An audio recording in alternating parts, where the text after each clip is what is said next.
신문이야기 돌직구쇼에 오신 여러분 반갑습니다. 저는 신문 읽어주는 남자 김진입니다. 6살짜리 입양한 딸을 잔인하게 암매장했던 양부모, 결국 경찰 조사 결과 숨지기 전 양부모들의 학대가 있었던 것으로 확인이 됐습니다. 경찰은 살인 혐의까지 추가해서 구속영장을 청구했습니다. 잠시 후 이 내용 다뤄보겠습니다. 오늘 저희 돌직구에 모신 특별 게스트가 있습니다. 새누리당의 전 의원 출신인 민현주 전 의원 모셨습니다. 어서 오세요. 안녕하세요. 네, 유승민 의원님이랑도 굉장히 가까우시잖아요. 네, 그렇습니다. 이따가 대선식에 오늘 준비되어 있는데 네. 새로운 속보도 전해주시길 부탁드리겠습니다. 얘기해보겠습니다. 예, 기대가 됩니다. 오늘자 조간 신문들 어떤 뉴스 보도하고 있는지 지금부터 저와 함께 하시죠. 먼저 동아일보입니다. 동아일보 1면에서 국감 재개 소식 보도하고 있습니다. 오늘부터 국감이 재개가 됩니다. 19일로 마감 기한도 연장을 했습니다. 그런데 곳곳이 지뢰밭이다 이런 내용이 나와 있습니다. 한진해운, 미르, 우병우 등등 아직 여야가 해결하지 못한 의제들이 국감의 지뢰밭으로 남아 있습니다. 여야가 지금 감정이 굉장히 상할 대로 상하 있는 상황에서 저렇게 첨예한 그리고 민감한 이슈들을 과연 원만하게 국감에서 잘 타협할 수 있을지 조금은 회의적입니다. 다음 신문입니다. 이번에 한국일보입니다. 여당에서 속보이는 법안이 하나 있다고 합니다. 이른바 반총장 특별예우법. 법안 이름에는 반총장이라고 대놓고 적시하진 않았지만 유엔 사무총장을 재직하고 국내로 들어왔을 때 대통령에 준하는 특별 대우를 해줘야 된다. 예우를 해줘야 된다라는 법안 내용이라고 합니다. 그런데 이 법안에 줄을 서고 있는 새누리당 의원들의 지역구를 보니까 다 충청. 대놓고 너무 속보이는 것 아닙니까? 잠시 후 다뤄봅니다. 다음 신문입니다. 이번엔 조선일보입니다. 거침없이 말하는 문재인 전 대표. 과연 어떤 말을 할까요? 대선 좀 도와달라. 문 전 대표가 이제 대놓고 대선 도와달라. 거침없이 말을 하고 있습니다. 자신감의 발로다라는 평가가 나오고 있는데 그렇다면 당내의 나머지 두 분은 대선 주자인데 어떻게 되는 겁니까? 대선이 1년이나 남았지만 째깍째깍 대선 시계가 빨라지고 있습니다. 잠시 후 저희 돌직구쇼에서 빨라지는 2017 대선 시계 준비되어 있습니다. 기대 부탁드립니다. 다음 신문입니다. 이번엔 경향신문 1면인데요. 고 백남기 씨의 사인을 두고 논란입니다. 서울대병원 특별조사위원회 특위위원장인 이윤성 교수가 이렇게 말했는데 내가 사인을 썼더라면 나는 외인사라고 썼을 것이다. 외부의 요인으로 인한 사망이라고 썼을 것이다. 하지만 주치의는 외인사가 아니다. 외인사가 아니라 질병으로 인한 사망이다. 이렇게 써서 논란이 되고 있습니다. 서울대 특위, 서울대가 자체적으로 조사했던 특위조사위원장과 담당 주치의의 사인이 엇갈리고 있는 것이라 논란은 더욱더 가중되고 있습니다. 잠시 후 다뤄봅니다. 다음 신문입니다. 이번엔 한겨레 신문인데요. 돌리면 나옵니다. 한겨레 신문 검찰 관련된 기사 오늘 보도되고 있습니다. 우병우 민정수석의 아들이 이른바 의경에서 보직 중에서 최고봉이라는 꽃보직. 이 꽃보직은 군대에서 꿀보직보다 더 편한 보직을 의미하는데 그런데 이 같은 의혹에 대해서 경찰이 셀프 충성한 걸로 검찰이 결론내는 분위기다라는 게 실렸습니다. 결국 우병우 수석은 무혐의로 빠져나가는 것 아니냐라고 한겨레 신문은 의혹을 보고 있습니다. 경찰의 셀프 충성이다. 혹시나 했던 기대는 어김없이 빗나가고 역시나 했던 예상만 맞는 것 같습니다. 요즘 기사들을 보면 말입니다. 다음 신문입니다. 이번엔 서울신문입니다. 북한이 기사의 주체로 등장했군요. 박 대통령의 탈북 선동은 XX 나발질이다. 욕설을 섞어서 북한 노동신문이 박 대통령이 남으로 오라, 내게 오라, 넘어오라 라고 말했던 발언에 대해서 비난을 했습니다. 잠시 후 노동신문 출력해보겠습니다. 다음 신문입니다. 이번엔 중앙일보인데요. 역시 돌리면 나옵니다. 안타까운 소식이죠. 어제 저희 돌직구쇼에서 집중적으로 전해드렸던 6살짜리 입양 딸 사망 직전 투명 테이프로 온몸을 묶어서 무려 17시간 동안 방치했던 것으로 경찰 조사 결과 드러났습니다. 너무나도 안타까운 소식입니다. 사람의 탈을 쓰고 어찌 이럴 수가 있단 말입니까? 네, 저희 신문이야기 돌직구쇼 여러 뉴스 중에서도 오늘 정말로 중요한 뉴스만 치열하게 준비해봤습니다. 그리고 빨라지는 2017 대선 시기에서 최근 대선 주자들의 대선 주자 지지율 여론조사 결과 전격 공개하겠습니다. 많은 기대 부탁드립니다. 시청자 여러분께서는 지금 고품격 뉴스 토크 신문이야기 돌직구쇼를 시청하고 계십니다.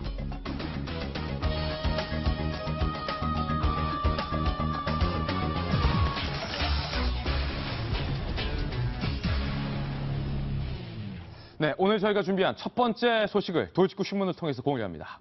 함께 보시죠.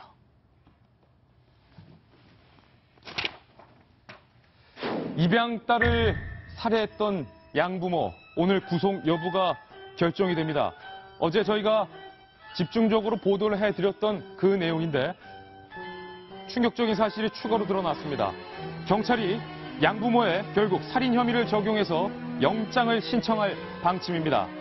입양딸을 암매장한 양부모의 오늘 구속 여부가 결정이 되는데요. 암매장했던 입양딸 테이프에 묶여서 17시간 방치돼 숨졌던 것으로 드러났습니다. 성시용 기자가 취재했습니다. 입양한 6살 딸을 숨지게 하고 시신에 태워 유기한 양부 47살 주모 씨. 양딸을 암매장한 야산으로 끌려왔지만 당황하는 기색은 없었습니다. 아이에게 한마디 좀 해주시죠. 미안합니다. 주 씨 부부는 양딸이 숨지기 직전 식탐이 많다는 이유로 양딸을 투명 테이프로 묶어놓고 17시간 동안 방치한 것으로 확인됐습니다. 상습적인 학대 정황도 포착됐습니다. 좀 학대가 있었다는 것 같아요. 밤늦은 시간에도 아유 우는 소리도 소리 지르는 소리도 나고. 유치원도 지난 7월 등록 후 하루 빼곤 석 달 내내 결석했고 그거 걸렸다고? 그리고 또 이제 애가 안 오는 거예요. 계속 전화를 하고 문자를 하고 집을 찾아갔어요. 갔는데도 아무도 없어요 집에. 수상한 상처까지 발견됐습니다. 선생님 말로는 애 뭐는 좀 멀리 되는 것하고 그래서 애한테 물었대요. 넘어졌어요 그러더래 애가. 그러나 경찰이나 아동보호기관에 신고한 사람은 없었습니다. 정작 친모는 이런 사실을 전혀 눈치채지 못했습니다. 친모가 이혼하고 둘을 기르는데 양육이 힘들다. 한쪽은 아이가 없고 한쪽은 길을 성격이 좀 녹록치가 않으니까 또 합의하에 입양을 하게 됩니다. 아이를 잃어버렸다는 양부모의 말만 믿고 영문도 모른 채 인터넷에 딸을 찾는 글을 올리기까지 했습니다. 친모는 채널A 취재진에게 모든 수사가 끝나면 인터뷰에 응하겠다고 밝혔습니다. 양부모 주 씨 부부와 동거인 임 씨에 대한 구속 여부는 오늘 결정됩니다. 채널A 뉴스 성시원입니다. 정말로 충격적인 사실입니다. 경찰의 수사 결과 새롭게 드러난 사실 먼저 짚어드리겠습니다. 경찰은 양부모에게 살인 혐의를 적용했습니다. 구속 영장을 신청한 상황이라 오늘 구속 여부가 결정이 되고요. 암매장했던 입양딸은 사망 직전 테이프에 묶여서 17시간 동안 방치돼서 끝내 숨졌던 것으로 경찰 조사 결과 새롭게 드러났습니다. 그리고 이 양부모는 친모에게조차도 실종됐다는 거짓말을 태어나게 한 것으로 경찰 조사에서 드러났습니다.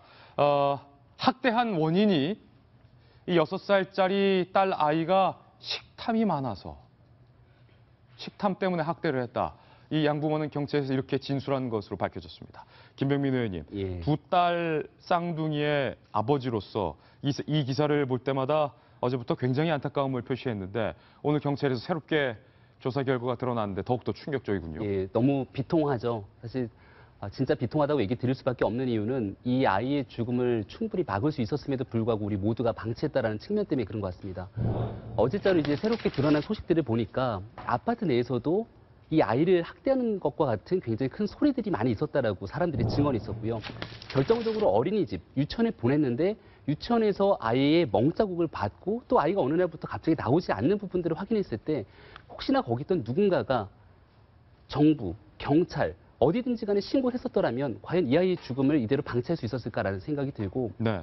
친엄마, 어저께 저는 이 입양된 아이를 보면서 소식이 다 전해지기 전에 친엄마가 있을까라는 생각을 좀 해봤었거든요. 예. 만약에 친엄마가 있다면 얼마나 비통하고 마음이 찢어지는 듯이 아플까라는 생각을 했는데 예. 정말 너무나 마음 아픈 소식은 친엄마가 어쩔 수 없이 평소에 알고 지냈던 지인에게 이 아이를 입양시켰다는 겁니다. 예. 친엄마가 이혼한 뒤에 아이를 제대로 기르기가 어려운 상황이 되니까 평소에 알고 지내던 지인이 자식이 없으니까 뭐 나름대로 합의하에 입양을 시켰던 건데 그러면서 평소에도 연락을 주고받았다는 거거든요. 네. 그리고 어저께 우리가 보여드렸던 그 메시지, 아이가 잃어버렸다고 절절히 찾고 있는 메시지는 양부모가 아니라 결국 친엄마가 올렸다는 것 아니겠습니까? 아. 그런 안타까운 사실을 봤을 때 도대체 사람의 탈을 쓰고 할 수 있는 행위인지 예. 우리나라 대한민국 법이 정할 수 있는 최고의 형량으로 진짜 할 수 있는 모든 처벌을 다 했으면 좋겠다는 생각이 들고요. 예. 마지막으로 우리 정부의 그 이준식 사회 경제 문화 부총리가 있죠.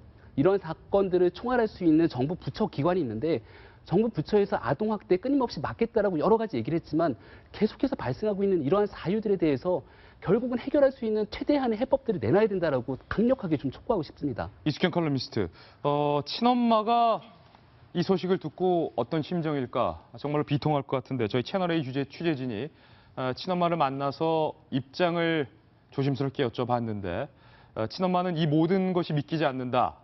경찰이 조사가 끝까지 발표가 되면 그 이후에 심경을 인터뷰하겠다. 저에게 이렇게 밝혀왔습니다. 친엄마와 양부모가 모르는 사이가 아니라 평소 알고 지내던, 친하게 알고 지내던 지인이었고 내가 이혼을 해서 경제적인 능력이 안 되기 때문에 내 딸을 입양시키기로 합의를 했던 터라 더욱더 충격이 가시질 않아요. 충격이죠. 어제 보도까지만 봤을 적에는 이 두 사람이 서로 모를 것이다. 왜냐하면 입양을 했기 때문에 원래 친부모를 모르는 게 일반적이니까. 네. 그래서 서로 모르는 관계라고 추정을 했었는데 지금 기사 계속 속보 나오는 걸 보면은 말씀하신 것처럼 더 충격적입니다. 친부모가 어떤 상황이었는지를 이 양부모들은 이미 다 잘 알고 있었던 상황 아니겠습니까? 동네에서 같이 지인 사이였고 이 친부모가 너무 혼자 아이를 키우기 너무 어려워서 이 사람들한테 믿고 맡긴 겁니다. 예. 믿고 맡긴 양부모가 저렇게 안매장하면서 아이를 살해까지 했다는 의혹을 받고 있는 그런 사건인데 정말 충격적이고 전 두 가지를 말씀드리고 싶어요. 네. 앞에서 이제 말씀을 드렸지만 첫 번째는 주변 사람들이 그 소음을 듣고도 아이가 학대당하는 걸 보고도 아무도 신고를 하지 않았다라는 거죠. 그래서 주변 사람들한테 물어봤다고 합니다. 이웃들한테. 그랬더니 괜히 만약에 아동 학대가 아닐 경우 자신들이 곤란해질 것이라고 우려해서 신고를 할 수 없었다. 그리고 어떤 사람은 그 아버지를 보면 인상이 너무 안 좋아서 이렇게 친해지고 싶은 그런 사이가 아니었다. 그러니까 다들 어떻게 보면 이 가족들을 좀 두려워하거나 멀리하는 그런 상황. 아동 학대가 분명한 것 같은데 신고는 못하고 조금 주저주죠. 예, 그러니까 어떻게 보면 이웃들도 두려움에 떤 거죠. 그리고 두 번째는 이제 저는 더 안타까운 거는 그 어린이집에서는 아이가 학대당했다라고 어떤 의심되는 상황 그리고 그 학교에 오지 않으면 어린이집에서는 그걸 신고하도록 돼 있습니다. 의무로 돼 있고 네. 석 달 동안 하루밖에 등원을 하지 않은 것으로 저희 취재 결과 밝혀졌어요. 그렇죠. 그래서 실제 멍자국을 발견했는데 아이한테 물어봤더니 그냥 어디서 떨어졌어요. 이렇게 핑계를 댔다는 거예요. 아이가 얼마나 무서웠으면. 그러니까 6살짜리 아이가 그렇게 핑계를 댈 정도면 본인 스스로 그렇게 생각을 했을 수도 있겠지만 부모가 아마 시켰겠죠. 선생님이 물어보면은 왜 다쳤다. 이렇게 설명해라고 아마 시켰을 거라고 저는 추정을 합니다. 어쨌든 어린이집에서 신고 의무에도 불구하고 저렇게 방치하고 있었다라는 것. 그래서 결국은 이웃들도 외면하고 어린이집에서도 외면하고 결국은 한 아이의 어떤 죽음으로 비극적으로 끝난 사건이죠. 네. 민현주 전 의원님 오늘 나오셨는데 현역 국회에 계실 때 여가위와 복지위 상임위를 맡으셨기 때문에 이 뉴스가 더 와닿을 것 같은데 지금 수많은 저희 돌직구쇼를 시청하고 계신 일반 평범한 엄마들이 이 뉴스에 정말로 안타까워하고 분통을 터뜨리고 있는 이유가 숨지기 직전 투명 테이프로 온몸을 묶어서 17시간 동안 아무것도 주지 않고 방치를 했다. 그런데 이렇게 한 이유를 경찰이 물으니까 식탐이 많아서. 이 말이 됩니까? 뭐 상식적으로뿐만이 아니라 인간적으로 납득이 안 되는 사유고요. 뭐 저도 11살짜리 아이를 이제 키우고 있는 엄마인데요. 아, 그렇군요. 예, 제가 지난 19대 때 국회에 있으면서 유독 성폭행, 아동 성폭행이나 성추행 관련 또 이런 폭력, 가정폭력 관련되는 사건들이 많았습니다. 저희가 국회 차원의 특위도 했었고요. 당 차원 특위도 했었는데 그래서 많은 법안들을 만들고 실제 집행을 했고요. 그래서 좀 나아지지 않았나라는 생각을 했는데 끊임없이 잊을만 하면 계속 아동 관련되는 이런 범죄들이 나타나고 있는데요. 우선 뭐 말씀하셨지만 친부모와 양부모가 계속 연락을 하고 있는 상황이었는데 예. 왜 입양까지 가게 됐는지에 대해서도 좀 궁금하고요. 뭔가 사연이 좀 있는 것 같아요. 네. 그렇죠? 지금 예. 정부 차원에서는 한부모 가족이 부모가 아이를 키우려고 할 때 다양한 지원들을 하고 있습니다. 네. 그런데도 불구하고 그거 지원을 넘어서서 뭔가 다른 불편함이나 부족함이 많았기 때문에 입양을 보냈던 게 예. 아닌가라는 생각이 들고요. 뭐 그걸 다 떠나서 입양을 했다라면 그 아이에 대한 이제 책임을 지겠다라는 의미였었는데요. 그럼요. 우리나라 같은 경우에 지금 현재 입양을 하게 되면 만 15세까지는 정부에서 15만 원의 예. 입양 아동에 대한 양육비를 지원하고 있습니다. 그래서 혹시라도 그런 부분에 대한 그 탐욕스러운 욕구 때문에 15만 입양을 원 한 것이 때문에. 아닌가. 물론 믿고 싶진 않지만 그런 생각도 들고. 왜냐하면 예. 아이가 단 것도 아니고 음식에 대해 조금 더 많이 먹겠다고 한 이유 때문에 이런 학대를 하고 살인까지 이르게 됐고 또 살인하고 뭐 다 그 이후의 절차가 예. 인간으로서는 사실 상상할 수 없는 일들입니다. 아이 키워보셔서 알잖아요. 엄마 네. 입장에서 국회의원 입장 말고 네. 6살짜리 딸아이가 식탐을 부려봤자 얼마나 많이 그럼요. 부립니까? 네. 너무 안타까운데 이웃 주민들을 저희가 만나서 인터뷰를 해봤습니다. 이웃 주민들은 이렇게 증언을 했습니다. 아파트 주민 A씨는 밤마다 입에 담지 못할 부부의 욕설이 들려서 이웃집 아이가 귀를 막고 잠들었다. 부모가 때리는 소리, 욕하는 소리가 다 들렸다. 라고 증언을 했습니다. 또 다른 주민은 괜히 신고했다가 아동학대가 아니면 곤란해지기 때문에 신고하기가 어려웠다. 이런 일이 생기기 후회스럽고 미안하다. 생기고 나니까 후회스럽고 미안한 마음이 주민들도 드는 거예요. 또 다른 주민은 아파트에서 마주치면 양 아버지가 때릴 기세로 노려봐서 알고 지내기 꺼려지는 이웃이었다. 라고 양부모에 대해서 증언을 했는데 윤태곤 실장이 얼마 전에 이제 예쁜 딸아이를 출산하셔서 지금 아빠 마음으로 계속 통탄한 표정으로 이 기사를 봤는데 마지막으로 한마디 해주시죠. 식탐 때문에 때렸다. 이게 제일 와닿는데요. 왜 식탐을 부렸겠습니까? 평소에 먹을 걸 잘 안 줬다는 뜻 아니겠습니까? 예. 아까 애기 사진도 나왔는데 애가 뭐 크게 뭐 등치가 크다든지 그런 것도 아니어서 여기에 이제 좀 진실이 숨어 있다고 보이고요. 그다음 두 번째 주위 사람들의 이 발언을 관통한 이야기가 그 사람하고 엮이기 싫었다. 뭐 이런 거잖아요. 엮이기 싫었다. 한국에서 여전히 좀 뭐 내 새끼 내가 때리는데 뭐 내 마누라 내가 어떻게 하는데 이런 정서에 대해 가지고는요. 우리가 좀 부작용이 있더라도 저는 과감하게 이제는 끊어내야 될 때가 아닌가 싶습니다. 뭐 우리나라가 뭐 민사소송이 너무나 많은 나라다 이런 이야기도 있어가 소송 좀 줄이고 뭐 신뢰 사회 이런 이야기를 하는데 소송이라든지 신고를 해야 될 때는 안 하고 안 해도 될 때는 하고 이게 좀 되게 미스매치가 돼 있는 것 같아요. 그래서 이런 부분은 뭐 이웃 간의 정이 뭐 메말라냐 이런 소리 듣더라도 저는 좀 단호하게 좀 문화나 제도가 크게 바뀌어야 될 것 같습니다. 손 변호사님, 변호사님이시니까 잘 아시잖아요. 미국에서는 아동학대를 신고 안 한 이웃 주민들도 책임을 묻는 법안이 있는 것으로 알고 있고 유치원이나 어린이집 같은 경우도 아이가 가정폭력을 받은 것으로 예상이 되면 경찰에 신고하도록 돼 있지 않습니까? 현실은 그런데 또 인간적인 도리도 그렇고 시스템은 그렇게 안 돼 있더라도 근데 문제는 정작 내가 그 상황에 대처하면 나 신고할 수 있을까요? 그게 우리는 익숙하진 않아요. 아파트가 갖고 있는 한계죠, 사실은. 장점은 사생활도 보호하고 진짜 독립적으로 살 수 있는 공간인데 그러나 단점으로 얘기하면 이렇게 단절돼 갖고 정작 우리가 공동체라고 하는 특성을 아파트가 꽤 뺏어가고 있죠. 이걸 우리가 좀 도와주고 또는 이렇게 좀 공동의 이 살림터라고 하는 이 공감대가 형성돼야 되는데 우리 사회의 기본 자체가 조금 어설프지 않을까요? 나는 노벨상 오늘 생각하면서 일본은 지금 22번째, 3번째 탔잖아요. 우리는 언제 탈까요? 제가 보기엔 20년, 30년 뒤에 안 나옵니다. 왜 그럴까요?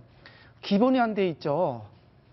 과학의 기본이 안 돼 있어서 우리는 안 되는 겁니다. 돈 안 되는 기술. 우리가 공부하면 다 의대 가잖아요. 그래갖고 우리는 저 노벨 기초 관련 상 못 하거든요.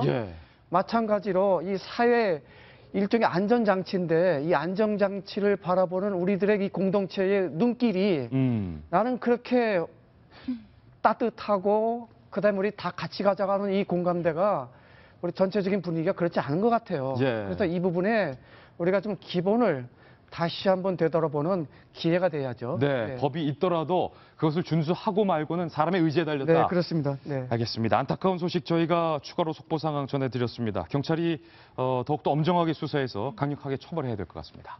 이번엔 분위기를 조금 바꿔서 우리 정치권 소식 한번 진단을 해보겠습니다. 오늘부터 국감에 새누리당이 복귀를 했고 국감 날짜도 연장이 됐습니다. 다음 돌직구 신문을 만나보시죠. 니은자의 기사 저희가 준비했는데 어떤 기사일까요? 국감이 나흘 연장이 됐고 오늘부터 새누리당은 국감 정상화, 파업을 풀었습니다. 다시 일할게요. 복귀를 합니다. 하지만 곳곳에서 불씨는 여전합니다. 오늘부터 본격적으로 재개된다라는 표현이 적당할 것 같습니다. 오늘부터 국감 정상화. 하지만 여야는 정상화가 될까요? 세 가지 오늘 국회에 단상 준비했는데 하나씩 살펴보겠습니다. 첫 번째 국회의 단상인데요. 안나의 실수. 야당이 사과를 했습니다. 누구에게? 그것도 이정현 당대표에게 사과를 했습니다. 지금까지는 정세균 국회의장도 나는 잘못한 건 없다라고 사과를 안 했는데 과연 야당이 사과할 수밖에 없었던 사건, 해프닝은 과연 어떤 걸까요? 저희가 출력물 한 장 준비했는데요. 더불어민주당의 한정혜 의원의 이 페이스북, 이게 발단이었습니다. 제목, 두 건의 단식. 후라는 거죠. 두 건의 단식이다. 언론 악법을 반대해서 16일째 단식 투쟁을 했던 정세균 당시 대표. 그 뒤에 의원직 사퇴서를 제출했다라고 하면서 사진을 보면 정세균 당시 대표는 16일 동안 단식을 했는데도 이렇게 꼿꼿하게, 꼿꼿장수라는 단어도 생각나는데 꼿꼿하게 기계를 잃지 않고 있는데 달랑 5일 단식한 이정현 당대표는 왜 누워있느냐라고 두 사진을 비교하는 그런 페이스북에 내용을 올려서 마치 이정현 대표를 조롱하는 듯한 그런 내용이었는데 이수경 칼럼니스트, 이 칼럼. 근데 한정혜 의원 사과했다면서요, 결국에. 네, 잘못된 거였죠. 예. 정세균 당시 의원이 2009년에 미디어법 때문에 단식을 한 건 맞는데 저 트윗에서는 지금 16일 동안 단식하고 있는 정세균 이렇게 예. 이제 사실상 비교하고 조롱한 거잖아요. 네.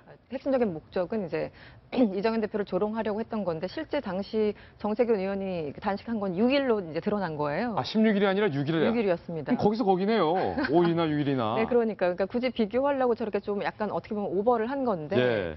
일단 저런 거 올리려면 국회의원이라면 팩트 체크를 좀 먼저 하셨으면 좋겠습니다. 한정혜 의원 팩트 체크부터 했어야 됐다. 그러니까요. 그 일반 사람들이 그냥 조롱하는 거 정도라면, 네티즌들이 하는 거라면 그냥 웃으면서 넘어갈 수가 있는 건데 네. 그래도 어쨌든 어떤 사람이 단식을 해서 거의 어쨌든 그 이정현 대표의 단식에 대해서 전 동의하지도 않고 일종의 예. 블랙 코미디라고 생각하지만 어쨌든 이정현 대표 나름의 진정성은 전 인정은 합니다. 예. 솔직히 자신 정말 목숨 걸고 그 단식을 한다고 했잖아요. 그래서 진정성은 인정하기 때문에 그 부분에 대해서 좀 인정을 하고 다른 의원들이 어떤 그 사태가 좀 나아지는 환경 조성을 하려고 노력을 했었어야 되는 건데 네. 계속 조롱하면서 서로 계속 블랙 코미디 현상을 만들어내고 있어요. 그래서 저는 너무 좀 유치한 그 네. 행태들을 계속 이어가고 있는 것. 그리고 예전에 표창원 의원이었나요? 뭐 김영우 그 의원 뭐 감금 소식을 듣고서 112에 전화하고 뭐 이런 경찰에 신고하는 투철한 신고 정신. 네.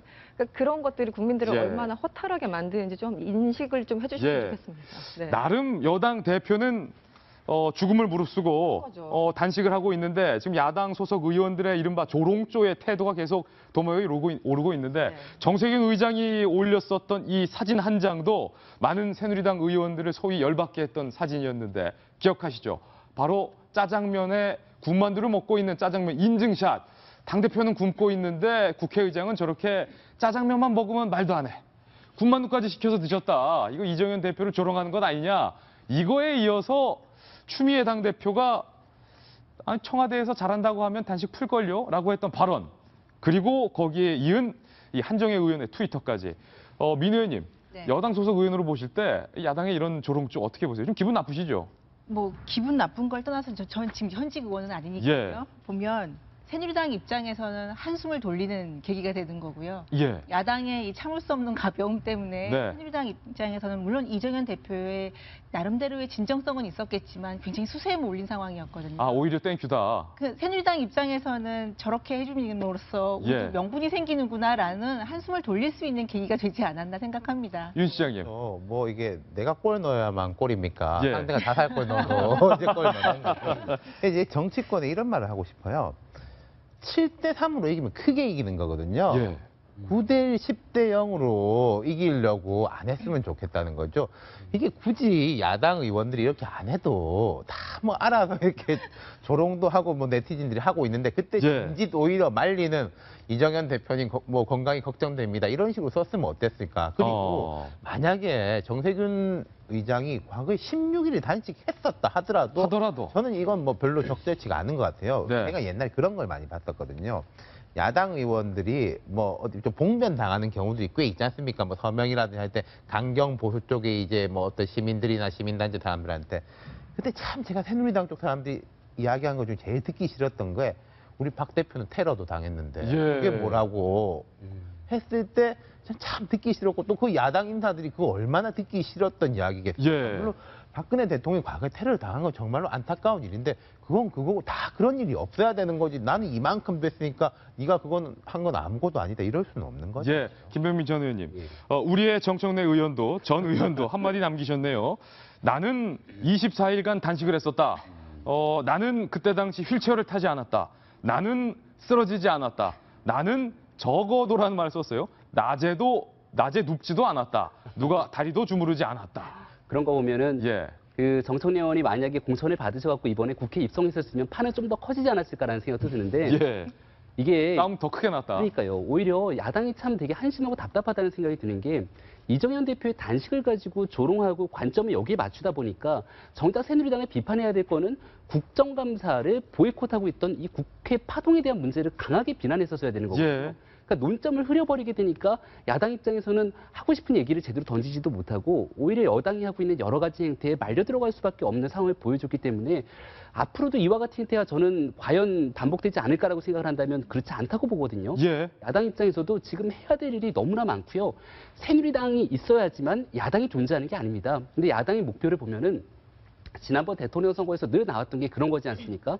이명박근혜 정권 퇴진. 예. 그러니까 항상 나오는 프레임은 정권 심판이라고 하는 여당이 잘못하고 있는 모습이 있어야지만 야당이 존재하는 식의 메시지를 던지는데 그게 아니라 야당 스스로가 할 수 있는 모습을 던져준다라면은 오히려 훨씬 좋은 모습 보일 수 있을 겁니다. 네, 오늘 국감이 정상화됐고 새누리당이 국감에 참석했지만 여야 의원들 사이에 이렇게 감정의 골이 깊어졌기 때문에 이거 걱정입니다. 첫 번째 국회 단상이었고요. 두 번째 국회 단상 과연 어떤 것일지 지금 바로 공개하겠습니다. 사진에는 박근혜 대통령이 오늘 출연을 해주셨는데 과연 어떤 내용일까요? 대통령의 특명. 대통령의 특명이다. 이정현 당대표가 사실은 구순을 바라보는 부모님의 만류에도 단식을 계속 이어갔지만 이만 한마디에 단식을 멈췄다고 합니다. 김재원 정무수석이 와서 이정현 당대표의 단식을 중단하기를 설득했는데 그 이면에 박 대통령이 직접 김재원 수석에게 특명을 내렸다는 겁니다. 백방으로 뛰어서라도 이 대표의 단식을 중단시켜라. 일종의 특명을 내렸다는 건데 이 특명을 받은 김재원 수석, 이정현 당대표를 찾아서 이렇게 말했었죠. 계속 하려고 그래요. 일어나면 안 돼? 대통령께서 계속 좀 말리라고 해서 왔어요. 저희 채널의 취재 결과가 보도되자 오늘 아침 청와대 출입 기자들이 정의용국 청와대 대변인에게 공식적으로 문의했습니다. 대통령이 특명 내린 것 맞느냐? 그러자 청와대 대변인이 이렇게 말했는데요. 조금 전에 박근혜 대통령께서 이정현 대표의 건강을 걱정해서 단식을 철회해 줄 것을 요청한 건 맞다. 이렇게 밝혔군요. 윤 실장님, 대통령의 특명이 있었다. 아니, 제가 어제도 이야기했지만은 이거 당연한 겁니다. 그럼 대통령이 힘내가지고 계속 굶으면서 뭐 국회의장하고 싸우십시오라고 해야 맞는 겁니다. 그건 전혀 아닌 거죠. 아니 야당 일각에서 이런 말 있지 않았습니까? 여당이 이렇게 강경한 노선을 취하는 것이 청와대와 뭐 암묵적인 합의가 있던 건 아니냐? 뭐 이심전심이 됐건 용인이 됐건 시작은 시작이고 끝내는 건 끝내는 거니까요. 이렇게 하는 거는 저는 전혀 문제가 없다고 생각하고 근데 결국은 이 대표가 이제 지금까지 보였던 모습들 때문에 그리고 뭐 일찌감치 27일인가요? 단식 3일차 때 추미애 그 민주당 대표가 약간 이제 조롱조로 박 대통령이 뭐 칭찬하고 하면 금방 끝낼 거다 그런 말 했지 않습니까? 그게 이제 쌓여 있기 때문에 이런 이야기가 나오는 건데 여러 사람들이 이제 중단하라고 하고 그거를 이제 받아서 본인이 이제 결단을 내렸다. 그런 식으로 이제 그림이 그려져야지 아주 괜찮은 건데 지금 이렇게 보이는 거는 마치 이제 대통령이 저기 했기 때문에 김재원 수석이 이제 2번 와가지고 특히 2번째는 강하게 이야기했는데 그것만이 이 대표의 단식의 시작과 끝이라면은 참 뒤에도 이야기하겠지만은 새누리당 대표로서 너무 초라한 거죠. 그것은 아프게 생각해야 되지 않을까 싶습니다. 대통령이 백방으로 뛰어서라도 단식 중단시켜라. 네, 제가 두테르테 얘기 좀 해야겠네요. 필리핀 대통령이요. 네. 월스트리트 저널이 9월 29일자 보도를 했는데 그때 두테르테 리스크라고 얘기를 했거든요. 국민들한테 한 90% 인기가 있습니다. 박 대통령보다 한 2배 높지요. 그 마약 사범 한 3,000명 직결 처벌을 하니까 인기가 높은데 이 대통령이 그 미국의 트럼프처럼 그 막말도 하고 그다음에 안정적이지 않고 그다음에 기업들하고도 등을 돌리고 하니까 이제 투자자들이 외국인 투자들이 이제 빠지기 시작했습니다. 그래서 두테르테 리스크라고 해갖고 통화 가치가 떨어지고 채권이 매수하는 게 떨어지고 이게 국가 경제가 흔들리는 기회가 됐거든요. 그러면 제가 왜 그 얘기를 하냐면은 저는 이정현 리스크라고 한번 표현하고 싶어요. 이정현 리스크. 뭐냐면요. 지금 아까 야당의 실수를 얘기했지만 결국은 이 하이라이트는 집권당의 리스크가 이제 문제가 되는 겁니다. 정치라는 게 서로 치고받고 싸우더라도 일정한 선을 넘지 말아야 되거든요. 그다음에 격이 있어야죠. 그다음에 경제나 서민들이 그래도 그냥 안정적으로 우리는 생활할 수 있어. 이런 불안감이 없어야 되는데 이번 국감에서는 느꼈던 이 단식은 저는 집권당의 리스크라고 표현할 수 있을 정도이기 때문에 앞으로 또 우리가 생각하지 못하는 수준으로 이런저런 돌발 세타가 이뤄진다면 어떻게 될까요? 그래서 오히려 언론에서는 사실은 야당의 실수 또는 정세균 의장의 그런 뭐 실수라고 할 수 있는 그 부분도 있지만은 저는 전반적으로 여당 대표의 이 리스크에 대해서 어떻게 하면 좀 더 체계적으로 안정적으로 국정을 주도해서 갈 수 있는지 이 부분 저는 10분 여기에 집중해야 된다고 생각합니다. 국회 단상 2번째였고 정세균 의장 조금 전에 말씀해 주셨는데 국회 단상 3번째가 남아 있습니다. 그 주인공은 바로 정세균 의장인데요.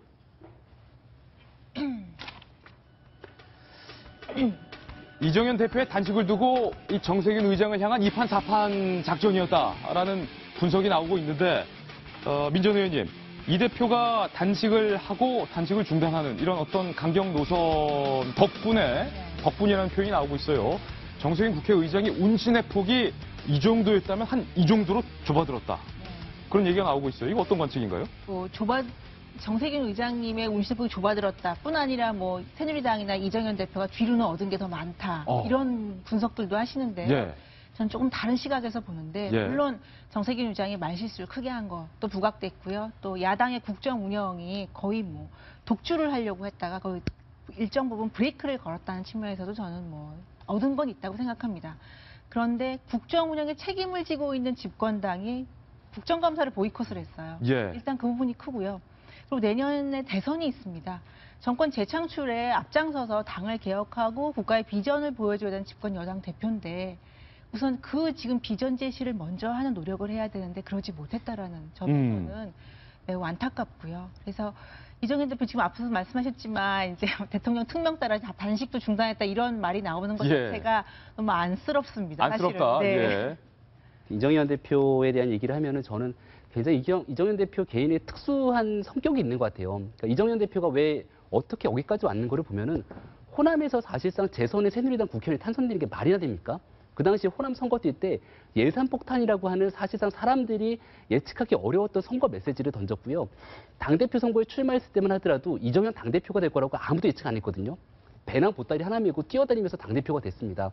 당대표가 된 이정현 대표가 거대 야당을 상대로 싸울 수 있었던 힘이 아무것도 없는데 결국은 자기를 버리면서 싸운 거거든요. 그러니까 그러니까 이정현 대표의 성격 자체가 약간 어찌 보면 전공법으로 상대를 돌파하기보다는 변칙 승부로 한 발 우회해서 돌아가는 성격인 거로 보이는데 여기에 저는 야당이 좀 말렸다고 생각을 해요. 정세균 의장이 지금 이정현 대표한테 제대로 말린 건 아니겠습니까? 지금까지 두 번의 파동이 있었는데 첫 번째는 이제 국회의장 개회사 때 했던 파동, 두 번째는 바로 이번에 있었던 그 김재수 장관 해임 건의안에 대한 파동, 그리고 세 번째로 이제 있을 예산안 파동이 있을 건데 여기에 대해서 정세균 의장이 지난번에 했던 것과 마찬가지로 결국은 의장이 정치적 중립 의무를 훼손하게 된다라면 이정현 대표가 할 행동들은 뻔히 보이지 않겠습니까? 야, 내가 한 번 더 삐끗했다가는 저 여당 무슨 짓을 할지 모른다. 이 두려움이 있다는 거예요. 그런 메시지를 보내줬다는 측면에서 이정현 대표가 굉장히 나름대로의 영향력을 발휘했다고도 볼 수 있을 겁니다. 저력을 보여줬다 이런 차원이네요. 가성비를 따져볼 필요가 있다고 생각해요. 가성비도 나왔어요. 지금 난리 났어요. 맞아요. 아까 제가 정치가 뭐 10대 빵 9대 1이 어디 있겠냐. 7대 3, 6대 4인데 그럼 이제 왜 새누리당이 얻은 게 없겠습니까? 있죠. 말씀하신 대로 정세균 의장이 아무래도 조금 조심하게 되고 이런 건 있을 건데 그거 거꾸로 봤을 때 새누리당의 당대표가 이런 식으로 좀 자폭조처럼 같이 이제 얼싸안고 진흙탕에 비웃는 식으로 여당 대표의 몸값의 값어치가 그렇게 낮은가 생각을 해보면은 저는 이게 장기적으로 별로 좋지 않은 것 같다. 그리고 야당하고의 관계뿐만 아니라 여당 내에서 저는 앞으로 그게 더 문제라고 생각해요. 이정현 대표의 리더십. 비주류에 대한 것뿐만 아니라 주류 진영 내에서도 별로 장악력이 크지 않다는 게 이번에 드러났기 때문에 이 대표가 병원에서 퇴원해가지고 좀 있으면 이제 건강히 복귀하실 텐데 그 복귀한 이유가 더 문제인 것 같습니다. 제가 짧게 새누리당에 제가 제언을 하나 한다고 하면은 새누리당에 대한 전격 제언. 네. 앞으로 대야 관계는 정세균 의장한테 집중하지 마시고 결국은 여소야대에 대한 이 야대입니다. 대야죠. 이 현실을 뼈저리게 인식하면서 전략을 유연하게 가져가시는 것이 그게 국민한테 공감대 얻는 거 아닐까요? 가성비를 따졌을 때 정세균 의장 한 명만 상대하면 손해다라는 말씀까지 덧붙였습니다. 네, 국회에 오늘 세 가지 단상 국감이 다시 재개됐는데 다뤄봤고요. 저희 돌직구쇼에서만 만날 수 있는 코너 오랜만에 돌아왔습니다. 째깍. 대선 시계가 벌써부터 빨라지고 있습니다. 오늘 2017 빨라지는 대선 시계에 함께해준 출연자들, 대선 주자들 소개해 올리겠습니다. 만나보시죠. 빨라지는 2017 대선 시계, 분출하는 대권욕. 대권력이 폭포처럼 분수처럼 분출하고 있습니다. 속도 붙는 레이스. 위에서부터 아래로 한번 쭉 훑어볼까요? 반기문 총장 나오셨고요. 그리고 문재인 전 대표 오늘 나와주셨고요. 그리고 안철수 전 대표 나와주셨고 손학규 전 대표도 나와주셨는데 손 전 대표 하산을 했는데 아직 강진에 머무르고 계시다고 하시죠. 좀 빨리 올라왔으면 좋겠어요. 첫 번째부터 하나하나 살펴보겠습니다. 반 총장과 관련된 빨라지는 2017 대선 시계. 듣기 전에 잠시 후 대선 지지율 최근 조사 결과 공개됩니다. 기대해 주십시오. 여당에서 반 총장 특별 예우법을 본격적으로 추진한다고 하는 다소 나쁘끄럽고 어딘가 간지럽고 조금 얼굴이 빨개지는 그런 기사가 오늘 보도되고 있는데 반 총장 특별 예우법이 무엇이냐 저희가 그래픽으로 준비를 해봤습니다. 함께 보시죠. 사실은 반 총장 예우법이 아니라 전직 국제기구 대표 예우에 관한 법률안이라고 해서 반 총장이라는 이름을 구체적으로 언급하지는 않았습니다. 그러나 누구든지 들으면 저건 반 총장 예우법이다. 이렇게 감이 오죠. 유엔 사무총장 및 이에 준하는 국제기구 대표를 지낸 국민에게 반 총장밖에 없죠. 전직 대통령 예우에 관한 법률에 준해서 국가 원수급의 예우를 한다라는 것이 법안의 주요 내용입니다. 예우는 이런 것이 있습니다. 일단 비서관 붙고요. 운전기사님 붙습니다. 경호원 붙고요. 경비도 붙습니다. 교통, 통신 및 사무실 등을 국가 예산으로 지원하겠다. 그러니까 임기를 마친 대통령과 준하는 대우를 해주겠다라는 것이 바로 이른바 반 총장 특별 예우법에 관한 주요 내용인데 이 칼럼. 요거 발의한 분들 지역구 쭉 보니까 다 충청. 네. 속 보이는 거 아니에요? 하다 이런 것까지 해야 됩니까? 하다. 정말 한심합니다. 전 기본적으로 사실은 반기문이라는 특정한 사람을 위해서 만드는 법이잖아요. 국회의원이 그런 거 하라고 있는 자리가 아닙니다. 국회의원은 지역구 사람, 물론 이제 지역구에서도 반기문 총장을 좋아하는 사람들, 긍정적으로 생각하시는 분들이 있지만 기본적으로 국회의원은 국민들의 의견을 대리해서 입법하는 입법권을 가진 사람들입니다. 네. 그런데 어떤 정치적인 유불리에 따라서 혹은 어떻게 보면은 저런 법안을 발의한다는 발상 자체는 입법권을 어떻게 보면 사적으로 유용한 것이 아닌가라는 의심을 살 수밖에 없는 굉장히 유치하고 천박한 행위라고 저는 생각을 하고요. 너무 강하게 지금 질타를 해주시네요. 두 번째는 그러니까 반 총장에 대한 어떤 그러니까 호불호를 떠나서 얘기를 하자는 겁니다. 네. 두 번째는 반 총장이 까놓고 얘기해서 지금처럼 대선 지지율 많이 올라가지 않고 소위 말하는 여권의 잠재적인 대선 후보로 지금 인지되지 않는 상황이라면 과연 저런 법을 만들었을까? 예. 저는 그 국회의원들이 좀 품격을 높여서 네. 본인들의 어떤 그 언어의 품격도 그렇지만 그 발의하는 그 어떤 법안의 내용에 대해서도 한 번 더 생각을 좀 해봤으면 좋겠습니다.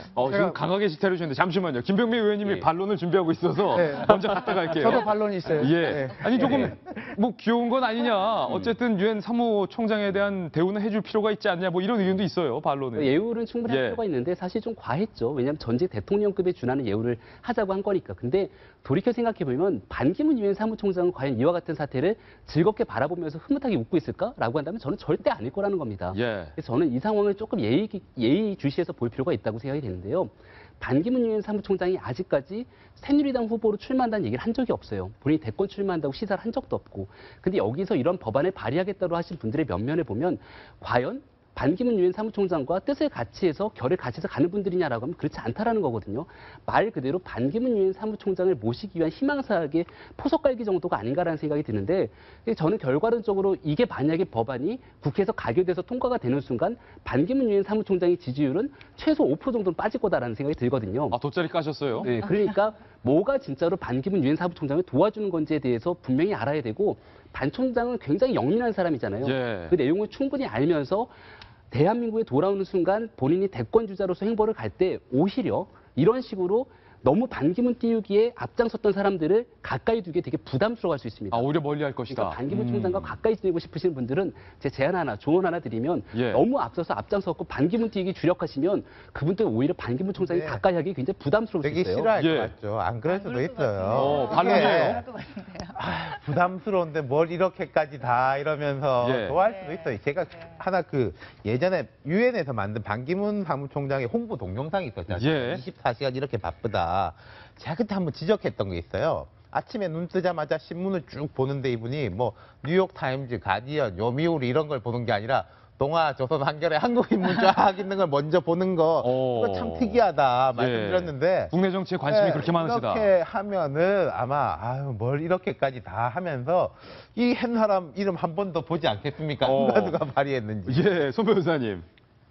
저는 원칙적으로 법률안은 저는 찬성해요. 찬성이다. 네. 의외네요. 왜냐하면은 사무총장 역할에 대해서는 굉장히 회의적이죠. 외신들 거의 대부분이 반 총장이 그냥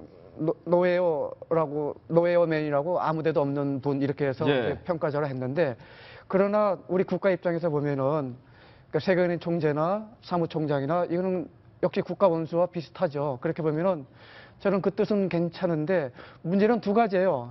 첫째로는 이거는 야당이 제안했다고 하면 저는 난 괜찮았을 것 같아요.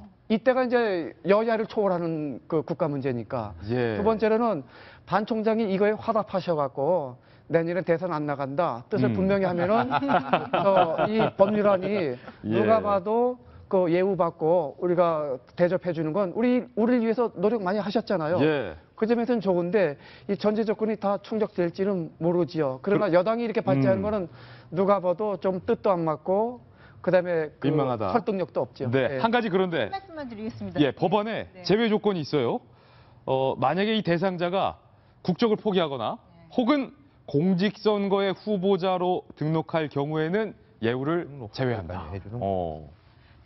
말씀하셨는데 반 총장님이 그 국제기구의 수장으로서의 행보를 계속 보여주셨다면 사실은 여당 의원들도 이렇게까지 줄서기를 하는 법안 내지는 눈치 보면서 하는 법안을 발의하진 않았을 것 같고요.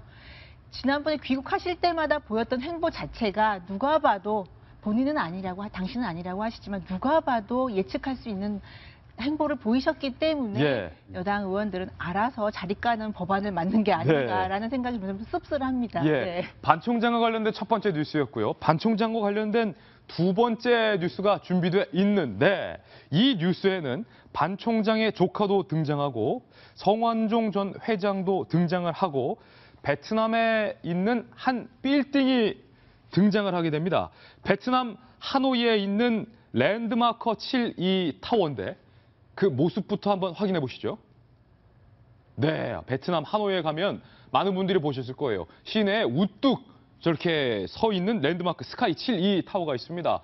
굉장히 높고요. 아름답게 건물이 지어져 있고 높이만 해도 350m, 연면적이 61만 제곱미터의 베트남 최고층 빌딩인 이 빌딩이 오늘 반 총장과 관련된 두 번째 뉴스인데 이 빌딩이 뭐 문제가 있습니까? 저게 말 그대로 베트남 랜드마크입니다. 경남 기업이 소유를 했었던 거고 성완종 전 회장, 경남 기업이 마지막에 되게 어려움을 겪고 있지 않습니까? 그때 성 회장이 항상 입에 달고 있던 소리가 랜드마크 72만 처분되면 다 해결된다. 예. 이게 조 단위에 이제 현찰이 들어오게 돼 있다라고 하다가 결국 이 처분이 못 됐었어요. 근데 이 빌딩에서는 뭐 우리 박 대통령이 베트남 방문했을 때 행사도 하고 뭐 그런 식의 빌딩이었는데 근데 처분이 못 될 수도 있죠. 세계적으로 경기가 안 좋으니까. 근데 그 과정에서 반기문 총장의 조카 뭐 해외를 무대로 활동하고 이분이 이제 컨설팅 펌에 다니는 걸로 알고 있는데 반주현 씨요. 예, 그 중간에서 카타르가 이제 오일 달러가 엄청난 곳이지 않습니까? 그렇죠. 카타르 투자청에다가 이걸 이제 팔 수 있다. 그리고 그 과정에서 뭐 이제 삼촌, 큰아버지, 정확하게 큰아버지일 겁니다. 큰아버지의 영향력을 이렇게 행사해가지고 할 수 있다. 이런 식으로 하니까 당연하게 경남 기업 쪽에서는 안 그래도 평소에 반기문 총장한테 좀 잘해주고 싶고 그건 예. 유명하지 않습니까? 그리고 두 번째로는 이 건물도 팔아야 되니까 철석같이 믿은 거죠. 예. 그래서 이제 성금으로 59만 달러, 우리 돈으로 지금 6억 정도가 됐죠? 예. 지급을 했는데 카타르부터 답이 없었고 그리고 이분이 중간에 그 서류를 조작한 것도 드러났고 예. 그 카타르 투자청에 뭐 반기문 총장 이야기하니까 뭔 소리냐, 그 연락 온 적이 없었다라고 한 건데 그럼 이제 고소를 당했죠. 근데 전혀 이 서류도 받지를 않고 묵묵부답으로 응하지를 않고 있습니다. 해외에 머무르면서. 그러니까 재판부에서 그냥 이제 일방적으로 때린 거죠. 예. 물어줘라. 6억 물어줘라. 반 총장이 뭐 최근에 뭐 주위 친인척들한테 행동 조심해라 이런 이야기도 나오고 뭐 뉴욕의 반기문 시계 이야기도 나왔는데 반 총장의 두 동생들, 남동생 두 분이 꽤 뉴스에 많이 나온 분이에요. 첫째 그 동생은 경남 기업에 이제 고문으로 있었죠. 그럼 네. 경남 기업에서 뭘 보고 이분을 이제 고문으로 시켜줬겠냐. 근데 이제 성완종 리스트 이후에 이제 그만뒀었고 두 번째 동생은 얼마 전에 그 대선 테마주 이야기 나오면서 쭉 빠진 회사가 하나 있었습니다. 보성 파워텍이라고 예. 태양광 관련 회사인데 거기도 이분이 이제 고위직에 있다가 자기 자리를 정리하면서 이 주가가 쭉 빠졌는데 제가 알기로 그 태양광 회사에 있었던 분은 경찰 출신이에요. 말하자면 별로 상관이 없는 분이라는 거죠. 예. 반 총장도 제가 알기로 이게 형제가 많고 우애도 두터운 걸로 아는데 예. 좀 번성한 집안입니다. 조카들도 많고 이런 부분에 대해 가지고 벌써부터 이게 이야기가 나오는 거는 정말로 좋지가 않죠. 예. 두 가지가 있을 겁니다. 알아서 조심해야 되든지 아니면은 말하자면 집안에서 군기 잡는 사람이 한 명 있어야 되거든요. 반 총장이 직접 할 수는 없으니까 뭐 친동생 중에 누가 한 명이 꼼짝 마라. 절대 니들이 이러고 다니지 마라라고 해야 되는데 과연 그럴 사람이 있을지 모르겠네요. 자, 이수경 컬럼니스트. 반주현 씨, 반 총장의 조카가 맞고요. 네. 반 총장의 조카인 반주현 씨가 법원의 판단은 서류를 조작했고 이른바 경남 기업에게 사기로도 볼 수 있는 불법 행위를 저질렀다라고 판단을 내린 건데 고 성완종 회장의 최대 고민이었던 아까 보셨던 이 베트남의 어마어마한 이 빌딩을 내가 좀 힘을 써서 우리 큰아버지 반 총장님한테 좀 말하면 카타르도 움직일 거야. 5.1달러가 많으니까 그렇게 사줄게. 소위 그냥 이렇게 말하고 6억을 받은 거네요. 그렇죠. 그러니까 사실은 허위 계약서를 제출했다는 예. 건 법적으로 가장 큰 문제가 되지만 저는 그 후자가 더 문제라고 생각을 합니다. 그러니까 뭐 삼촌이 되는 건가요? 예. 그러니까 반기문 총장과의 어떤 관계를 이용해서 카타르 국왕까지도 연결시켜줄 어떤 그 뒤에서 뭔가를 작전을 짤 수 있다라는 분위기를 계속 풍긴 거죠. 그래서 실제 그 반기문 총장과의 어떤 그 친분을 한마디로 이용해서 어떤 사업에 유리한 그 고지를 차지하기 위해서 간 건데 결과적으로는 이제 성완종 전 회장이 죽음에 이르지 않았습니까? 물론 예. 이제 이번 사건과는 좀 다른 거지만 당시 1조 원이 넘게 하면서 랜드마크를 만들었고 당시 그 부채가 1조 7천억 원에 달했다고 해요. 이게 사업이 계속 어려워지면서. 그러니까 예. 사실상은 성완종 그 회장이라는 사람에게 거의 전부와 같은 것이 랜드마크 사업이었는데 결국은 그 상황을 악용한 굉장히 좀 악질적인 그런 사기 혐의가 아닌가라는 생각이 듭니다. 예, 그래서 반 총장이 최근에 이 집안단 속에 들어갔다라는 것도 다 맥락이 연결돼 있는 것 같습니다. 빨라지는 2017 대선 시기에 대선 주자들과 관련된 뉴스 함께하고 있습니다. 이번에는 두 번째 대선 주자 문재인 전 대표에 얽힌 뉴스 준비했습니다. 만나보시죠.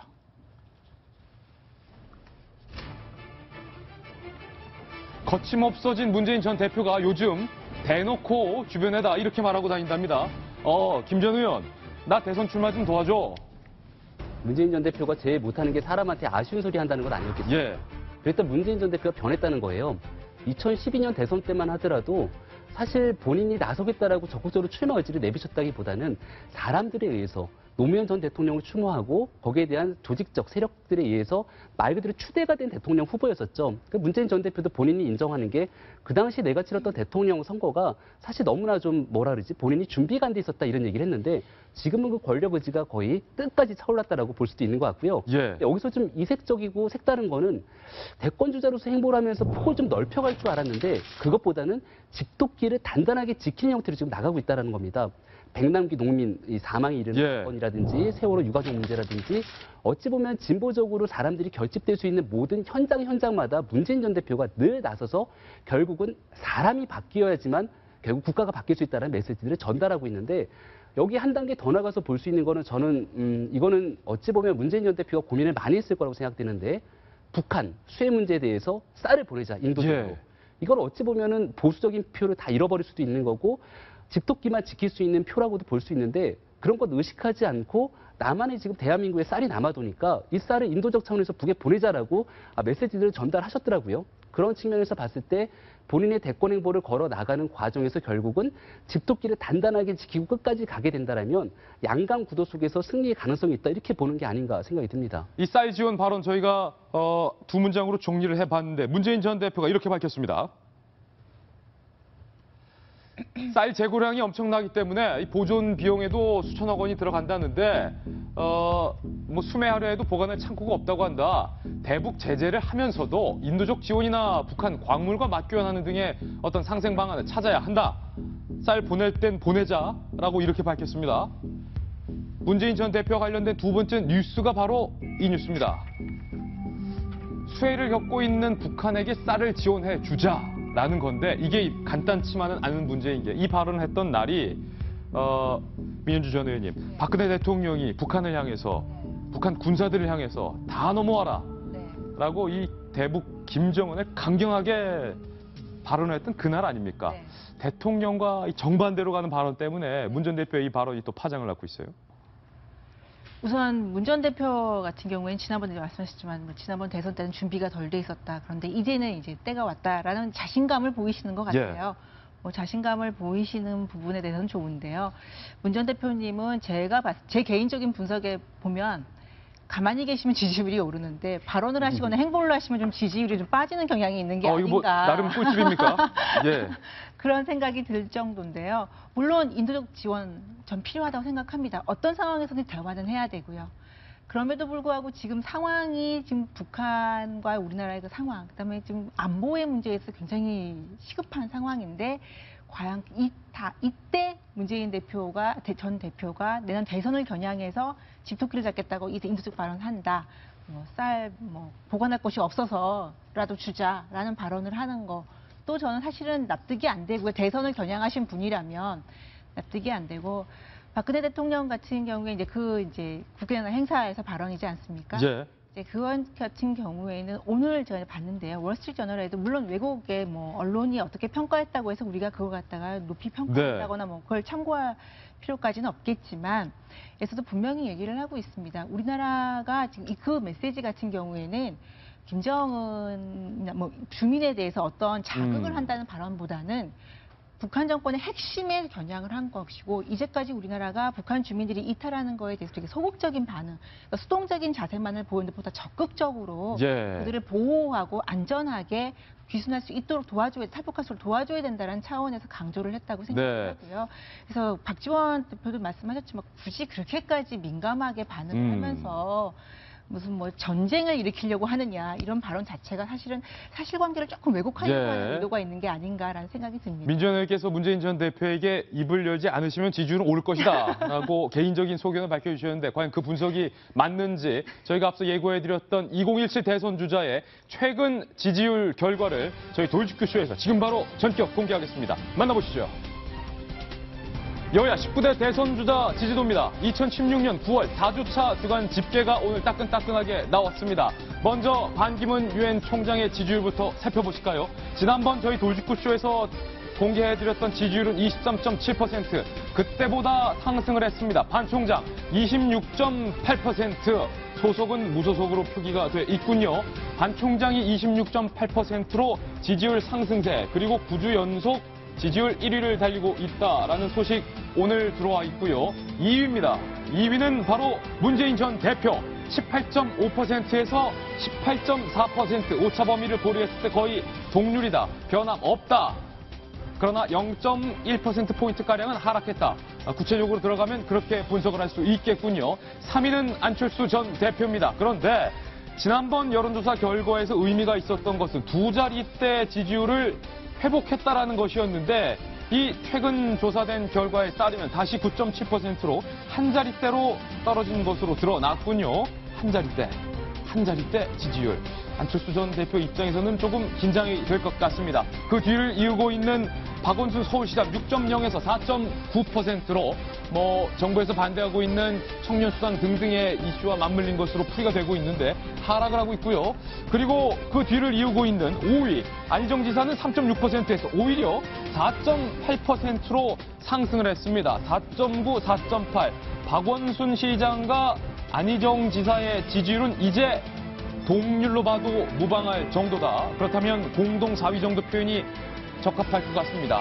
박 시장이 떨어진 만큼 안 지사가 올랐다. 이렇게 표현이 가능하고요. 그 뒤를 이으고 있는 분 또 한 번 주목을 해봐야 되는데 오세훈 전 시장이 3.7에서 4.7%로 1%포인트가량 상승했기 때문에 박원순, 안희정, 오세훈이 사실상 거의 비슷한 지지율을 기록하고 있다라는 의미 있는 분석이 나오고 있는데 윤 실장님, 반 총장의 지지율이 올랐는데 9주 연속 1등이다. 지지율 3% 뛴 건 유의미하고요. 1등 공신은 이정현 대표죠. 이정현 당대표가 1등 공신이다. 무슨 말이에요? 민 의원님 말씀하신 거하고 일맥상통한데요. 지금 지지율이 조금이라도 뛴 사람들의 공통점이 뭡니까? 정치에서 떨어져 있는 사람들이에요. 반기문 총장이 제일 높고 광역단체장 중에서는 박원순 시장 같은 경우는 어찌됐건 좀 정치적인 이제 논쟁의 중심에 있는 분이고 안희정 지사 같은 경우엔 그래도 조금 떨어져 있고 오세훈 시장 같은 경우에도 뭐 책 준비하신다고 하는데 떨어져 있고 국회에서 지지고 볶고 싸우면은 정치는 같이 떨어지고 그렇군요. 떨어져 있는 사람들은 같이 올라가고 그러니까 이제 뭐 이정현 대표나 정진석 대표의 이게 심모 원료가 사실은 청와대가 아니라 뭐 반 총장을 띄워주기 위한 거다라는 고도의 전략이다. 소리까지 나오는 것이 이런 식인 거죠. 그러니까 이게 참 정치인들의 고민은 이런 겁니다. 그렇다고 해서 계속 피 있을 수는 없고 직면해야 되는 문제지 않습니까? 들고 나가는 수밖에 없고 저는 이제 정치권에서 항상 싸우시는 분들한테 그래도 한 말씀 드리고 싶은 게 반 총장도 들어오면 떨어집니다. 그러니까 좀 버티고 계시면서 하면은 어떨까 싶습니다. 결국 두 분의 공통된 결론은 가만히 입 다물고 계시면 지지율은 오른다는 근데 건데. 그거 계속 할 수는 없으니까 그게 문제인 거죠. 그러니까요. 손 변호사님께서 어떻게 보세요? 이번 지지율 결과. 저는 여론조사 이렇게 여쭤보시면 저는 아주 불편해요. 불편하다. 왜요? 싫어요. 싫어요? 왜요? 우리는 매주 그 언론에서 여론조사 해갖고 수치 갖고 이제 대통령 정하잖아요.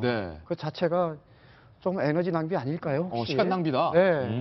차라리 만약에 한다고 하면 한 달에 한 번, 아니면 두 달에 한 번 해서 좀 이렇게 좀 길게 좀 호흡을 하면서 좀 좋은 비전 갖고 서로 좀 이렇게 언론이나 우리들이 이렇게 제안해주고 우리 대한민국에 갈 길이 굉장히 많잖아요. 근데 사람이 다 해결할 수 있을까요? 여론이 만들어야 되고 우리가 대통령 후보들한테 쏙지 말아야 될 일도 꽤 있거든요. 예. 이러면 돈 다 풀겠다고 하면 우리 그거 다 찍을 수 있을까요? 그래서 그 점에서 보면은 굉장히 좋은 방향으로 네. 우리 내년에 또 내후년에 대한민국을 어디로 갈 것인지, 그다음에 어떤 리더십이나 어떤 컨텐츠 갖고 갈 건지 이거를 우리가 매번 고민한다고 그거는 나는 절대 환영인데 예. 이 수치 갖고 매일 하는 거는 저는 진짜 어색하고 불편해요. 예. 싫어요. 다음 주에 송강호 변호사님 나오신 화요일 말고 월요일에 공개하랍니다. 그러세요. 네. 예. 이수경 칼럼니스트. 그럼에도 불구하고 유의미한 분석을 좀 찾자면 시청자분들의 또 궁금증이 있으니까 지금 보시면 안철수 전 대표가 뭐 큰 폭은 아니지만 두 자릿대 지지율을 회복했다. 뭔가 국민의당이 다시금 지난 총선 때처럼 좀 잘 나가는 신호탄이 아니냐 이런 장밋빛 분석이 많았는데 다시 한 자릿대로 추락을 했다.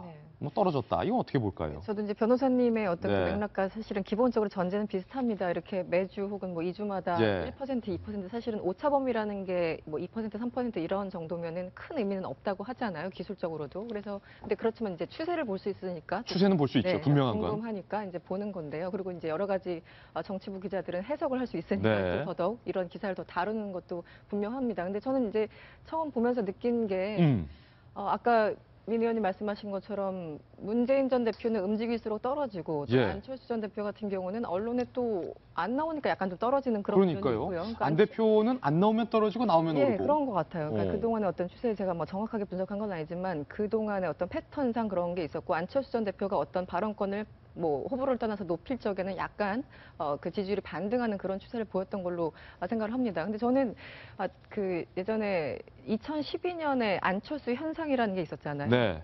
그런데 이번 2017년 대선을 앞두고 사실상 반기문 현상이라는 게 사실 일어나고 있는 거고 저는 그 당시 어떤 그 데자뷰라는 걸 많이 느껴요. 그러니까 당시에는 마찬가지였죠. 안철수 당시 서울대 원장으로서 성공한 사업가였고 개인적으로 성공했고 인품도 훌륭해 보이고 가장 무엇보다 중요했던 건 정치권으로부터 굉장히 떨어져 있던 사람이었고 그래서 네. 이제 안철수 현상이라는 게 일어났던 건데요. 이번 반기문 현상도 사실 그런 비슷한 맥락이라는 거. 단지 차이가 있다면 안철수 전 대표는 그때 야당 쪽 성향이었고 반기문 총장은 여당 쪽 후보로 인지가 되는 건데요. 결국은 또 신기루처럼 끝나는 것이 아닌가 이런 생각이 계속 듭니다. 예. 국감후 서울행 기차에 몸 싣는 잠룡들도 준비되어 있습니다. 세 번째, 네 번째 주자 동시에 공개하겠습니다. 안철수 전 대표는 개헌선을 긋고 30일에 공식적인 팬클럽 모임에 참석을 할 예정이라고 합니다. 안 전 대표가 팬클럽 모임에 참석하는 건 이번이 처음이고 한 600여 명의 안전모라고 하죠. 안철수를 지지하는 전국적인 모임, 안전모, 이름 참 잘 지어요. 문재인 전 대표의 팬클럽은 문팬이고요. 그리고 반기문 사무총장의 팬클럽은 반딧불이 뭐 이렇게 있죠. 그리고 손학규 전 대표 10월 초부터 날짜는 드디어 나왔습니다. 본격적인 외부 활동에 돌입을 하겠다. 대한민국 대개조, 가칭입니다. 가칭. 대한민국을 개조해야 된다라는 책을 출간할 것이다. 그러나 아직은 강진해 계신 것으로 알려지고 있는데 여기에는 잡히지 않았지만 민 전 의원님, 저희 기자들이 보통 국회의원분들의 어떤 소속이나 성격을 규정할 때 뭐 손학규계, 김무성계, 문재인계 뭐 이렇게 구분하는데 민 전 의원에 대해서는 보통 저희들이 유승민계로 분류를 해서 유 의원과 굉장히 가까우시다.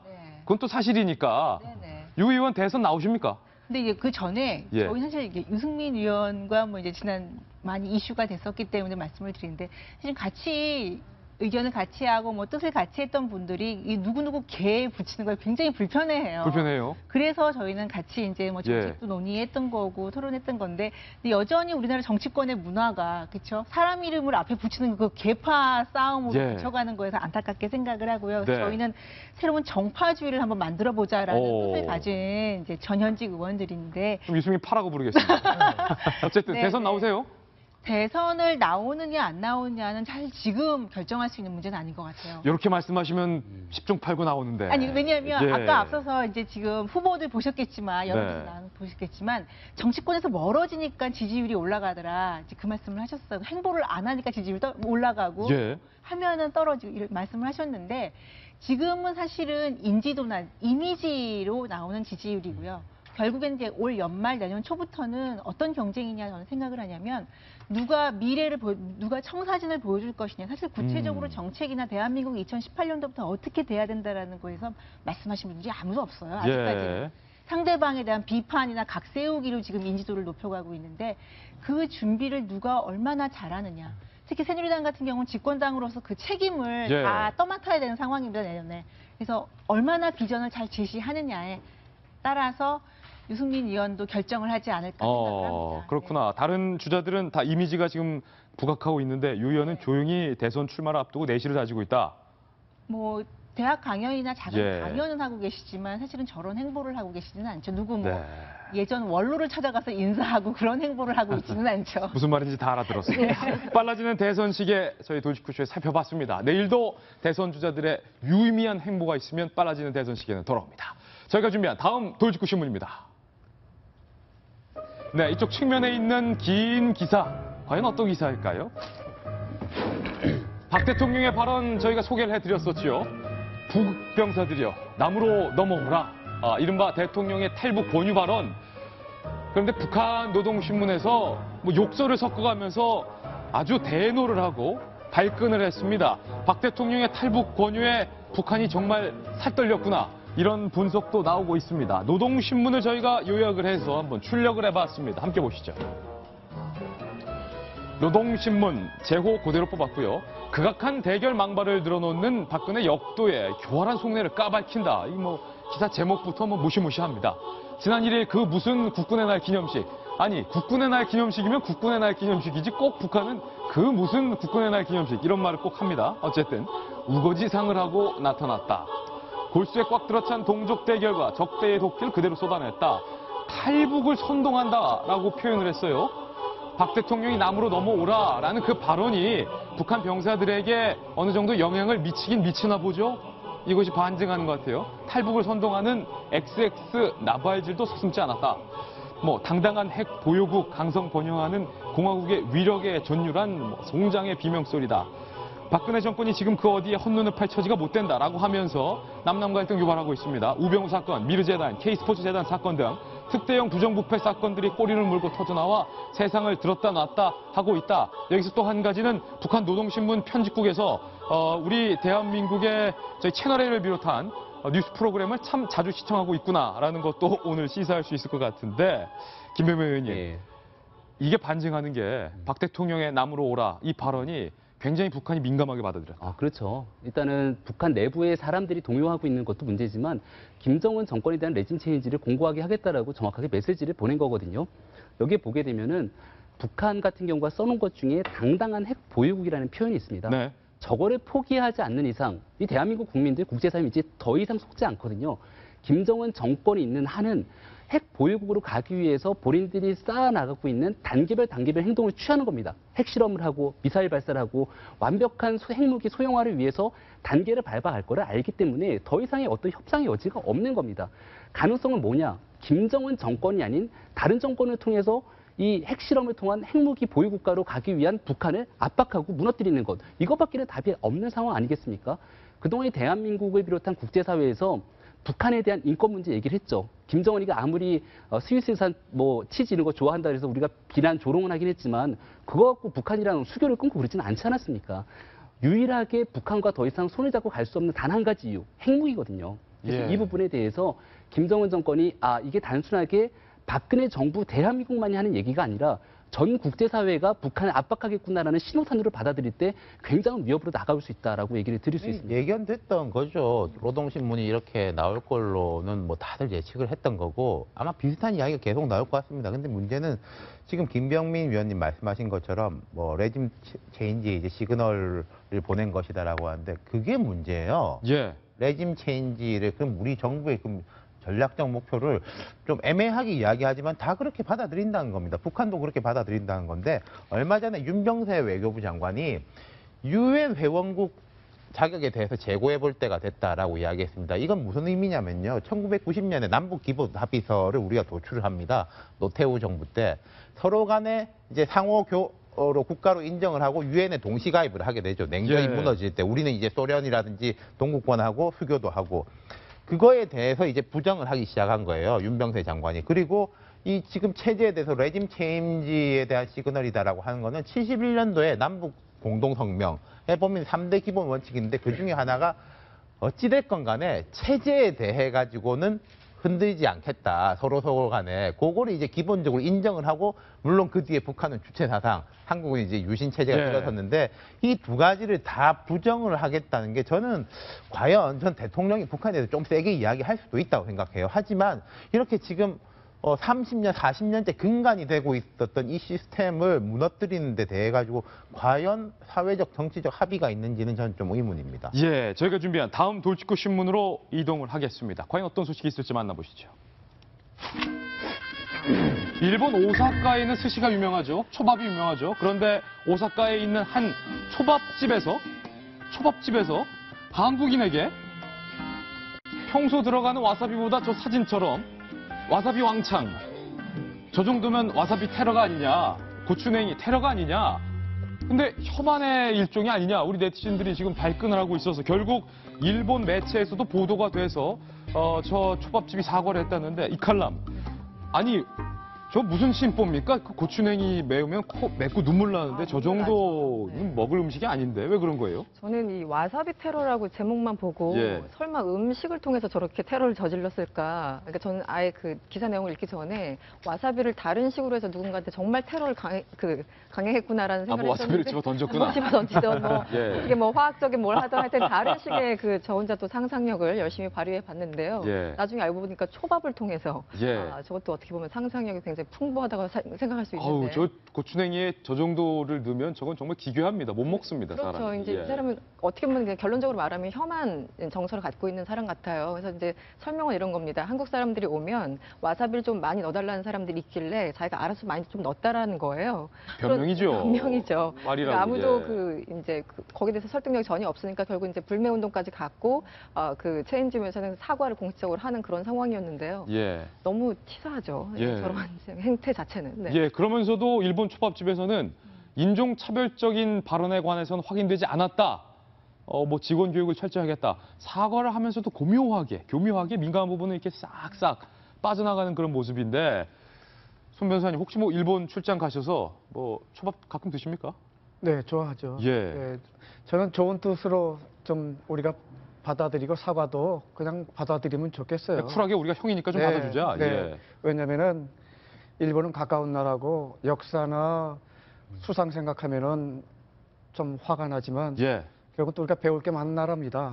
또 우리 또 서로 주고받는 것도 많고요. 그래서 조금 감정 누그러뜨리고 좀 냉정하게 잘 대처했으면 좋겠어요. 사과를 받아들이자. 뭐 저 초밥집 사장님이 한국에 한번 오시면 뭐 비빔밥에 고추장을 왕창 넣어주자 이런 거 하지 말고. 그렇죠. 알겠습니다. 그게 우리가 통 크게 또 당당하게 격조 있는 대처가니까요. 알겠습니다. 자, 저희는 광고 후에 다시 돌아오겠습니다. 잠깐만요. 네, 오늘 저희가 준비한 소식 모두 전해드렸습니다. 저희는 내일 아침 9시에 더욱더 풍성한 뉴스와 시원한 돌직구 들고 인사드리겠습니다. 오늘 하루는 분명 어제보다 더 나을 겁니다. 좋은 하루 되십시오. 고맙습니다.